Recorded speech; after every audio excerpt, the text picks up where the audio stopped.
দেখছেন ধরলা নদীতে জাল ফেলা হচ্ছে, প্রচুর মাছ ধরা হবে আজকে ইনশাআল্লাহ। দ্বিতীয় খাও, দেখা যাক কি হয়। দেখছেন মেশিন, অক্সিজেন পাইপ, কিছুক্ষণের মধ্যে মেশিন স্টার্ট করে অক্সিজেন পাইপ নিয়ে নদীর তলদেশে যাওয়া হবে। দেখতে থাকুন, অন্যরকম একটা পদ্ধতি মাছ ধরার। মাশাআল্লাহ জাল ফেলা শেষ।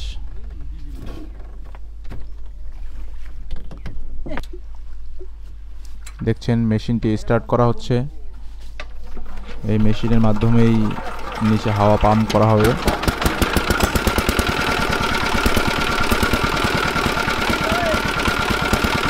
আমাদের এই ধরলা নদীতে প্রচুর পরিমাণে আইল মাছ, কালবাউস, চিতল, বোয়াল এই মাছগুলি প্রচুর পরিমাণে পাওয়া যায়।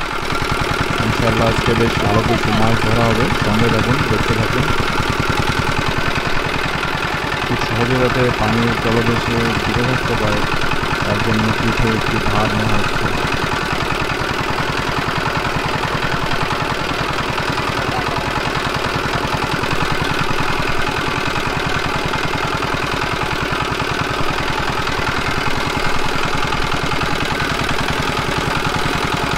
এই পদ্ধতিতে নদীতে মাছ ধরা খুবই কঠিন একটা কাজ।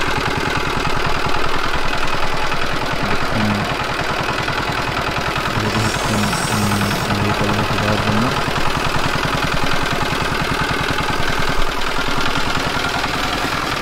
মাশাআল্লাহ ডুব দিয়ে দিয়েছেন, ইনশাআল্লাহ ভালো পরিমাণে মাছ পাওয়া যাবে। উনি মূলত জালের মধ্যে মাছ পড়লে সেগুলি পেঁচিয়ে দেন অথবা সাথে হাতে ধরে নিয়ে আসেন। এই পদ্ধতিতে নদীতে মাছ ধরা সহজ কাজ নয়, তাই অভিজ্ঞতা ছাড়া অবশ্যই এটি কেউ ট্রাই করবেন না।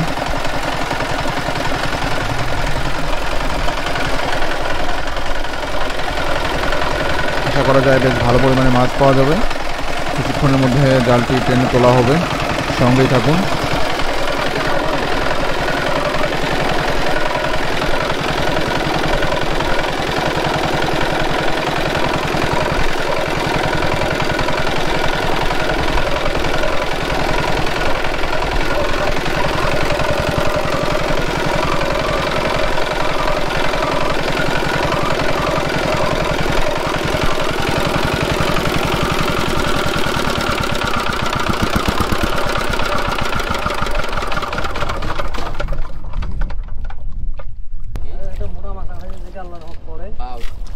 বাউস নাকি এটি থেকে তো ভালো গুড়ি হালাইছে, তবে বাউস না চিতল ক্ষতি করবো না কে না কালকে ওই অটো একটা মাথা খালায় দেখি শুনি সালাম ভাই এটি আগে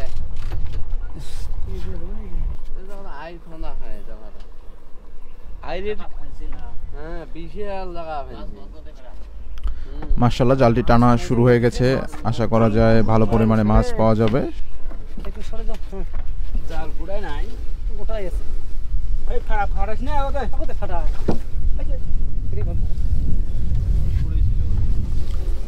একটি বাউস মাছ দেখা যাচ্ছে, কালো বাউস মাছ, চাচারা এটাকে বাউস বলে। মাশাআল্লাহ খুব বড় না, কিন্তু শুরুতেই মাছ পাওয়া গেছে, এটাই অনেক খুশির ব্যাপার।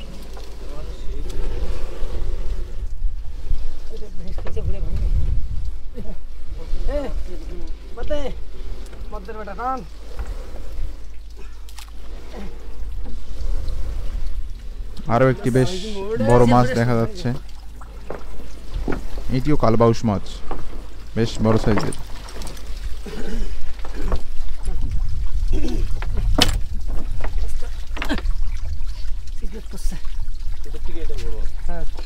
বাবা এদিক দিয়ে ঘুরে নিয়ে ছোট না আবার চাপ দাও, এতে থিতের ছাউ লাইট পাইবে, ইয়াও পাইবে, হাতে পাইবে, একবার নাই নৌকে